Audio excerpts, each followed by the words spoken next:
အားလုံးပဲမင်္ဂလာပါညီဆို channel ကနေကြိုဆိုပါရစေဒီတစ်ခါကျွန်တော်ဝင်ပြပါမယ့်အကြောင်းအရာကတော့ကျွန်တော်တို့ Facebook page မှာဒီ follow ပြီးတော့ message ပေါ့နော်ပြီးလို့ရှိရင်လေ book now တခြား for more learn more ပေါ့နော်အဲ့လိုမျိုး button တွေကိုကျွန်တော်တို့ဘယ်လိုထည့်မလဲဆိုတာနဲ့ပတ်သက်ပြီးတော့ကျွန်တော်ခုအနေနဲ့ဝင်ပြပါမယ်ဆိုတော့ဒါခဏလေးပေါ့နော်ဒါဘယ်လိုထည့်မလဲဘာကြောင့်လိုအပ်လဲပေါ့နော်ဒါလည်းကြတော့တကယ်တမျိုးအဖြစ်ပြောရင်တော့ကိုယ့်ရဲ့ page ကိုပေါ့နော်ပို့ပြီးတော့လူတွေ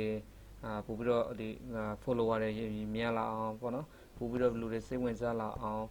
like လေးလုပ်ပေးဖို့တော့ဒါ automatic ကျွန်တော်တို့ကfollow လုပ်တဲ့ click တွေလုပ်လို့ရတယ်တခြားဟာတွေလည်းဟိုမှာဒီ shopping တော့နော် shop now တော့အဲ့လိုမျိုးဟာတွေလည်းထည့်လို့ရပါတော့ဟုတ်ကဲ့ဒါရစာစင်းကျွန်တော်တို့တစ်ခုချင်းစီ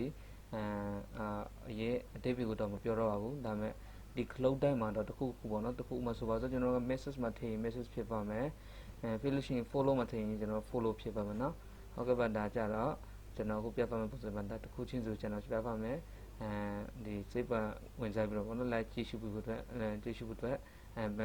မိတ်တရားခင်ပါတယ်ပြီးလို့ရှိရင်ကျွန်တော်ဒီဗီဒီယိုကိုဆုံးဖြတ်ပါပါမယ်ဟုတ်ကဲ့ပါဟုတ်ကဲ့ပါဆိုတော့ပထမဆုံးနေပါတော့ကျွန်တော်တို့ကဒီ page မှာပေါ့နော်ကိုယ့်ရဲ့ page ကိုဝင်လိုက်မယ်ဝင်ပြီးတော့ကျွန်တော်တို့ကဒီ page နာမှာလေနော်ဒီ edit follow ပေါ့ကျွန်တော်ကြတော့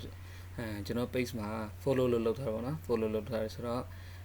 ဒီ follow ကိုကျွန်တော်က edit follow နှိပ်လိုက်ပဲနော် edit follow နှိပ်လိုက်တော့ကျွန်တော်တို့ကဒီ page တစ်ခုမှာပေါ့နော်ဒီ button ထည့်တဲ့ချိန်မှာခလုတ်ပေါ့နော်ပြောမယ်ဆိုရင်တော့ဒီ button ထည့်တဲ့ချိန်မှာကျွန်တော်တို့က edit လုပ်လို့ရတယ် test button ထည့်လို့ရတယ် delete လုပ်လို့ရတယ် button မထည့်ချင်ဘူးဆိုရင်ကို delete လုပ်လိုက်ပေါ့နော်ကျွန်တော်အနေနဲ့ကြတော့ဒီမှာ test ဒီ edit ဘယ်လိုလုပ်မလဲဆိုတာကိုကျွန်တော်ပြပါအောင်ပေါ့နော်delete ဆိုရင်တော့ delete ပေါ့ဒါဒီလိုမျိုးပေါ့နော်ဒီ button နေရာပြောင်းသွားလိမ့်မယ်တကယ်လို့ကိုက delete လုပ်လိုက်နော် okay ဆိုတော့ကျွန်တော်ဒီဟာကို edit လုပ်ပြမယ် edit ကို button ကိုနှိပ်လိုက်တော့ကျွန်တော်ဒီမှာပါတယ်ပေါ်လာမယ်ဆိုတော့ကိုယ့်ရဲ့ page နဲ့ perfect ဟာပေါ့နော်ဆိုတော့မှာ view gift card မှာ gift card တွေရှိလာပေါ့ကိုယ့်ရဲ့ website ပါနော်အမှဒီလို view card ဒီမှာပေါ့နော်ဒီ follow ပေါ့ follow ရှိရင် follow ပေါ့နော်view card view gift card ဆိုgift card ပေါ့နော်ပြီး start order မှာဆိုတာ sign နဲ့ perfect လို့ပေါ့နော်မ sign နေဆိုရှင် start order လို့ထည့်လို့ရတယ်book now ဆိုလို့ရှိရင် sign တွေဖြစ်ဖြစ်ပေါ့နော်ကိုယ့်ရဲ့ customer နဲ့ book လုပ်လို့ရပြီ call now ဒီဟာတွေကြတာတခုချင်းစီကိုယ့်ရဲ့ club နော် contact us ဆိုလို့ရှိရင်ဒါကိုယ့်ရဲ့ contact ဒီ contact လုပ်ဖို့ information တွေတောင်းလိုက်မှာဆိုပါစို့ဗျာနော်ကျွန်တော် send message ပေါ့နော်ဒီမှာ send ဒါကြတော့ထည့်လိုက် okay ဒီမှာ send message လို့ပြပါမှာပေါ့နော် okay ပြီးလို့ရှိရင်ကျွန်တော်နောက်ထပ်လိုလက်တော့ဆိုရင် follow လို့ပဲထည့်ခြင်းနေဆိုတော့မှာlearn more ဆိုကျွန်တော် website တွေ sign up ဆို sign up ပေါ့နော်ပြီးလို့ရှိရင်ကိုက application ရှိရင်ကိုမှာ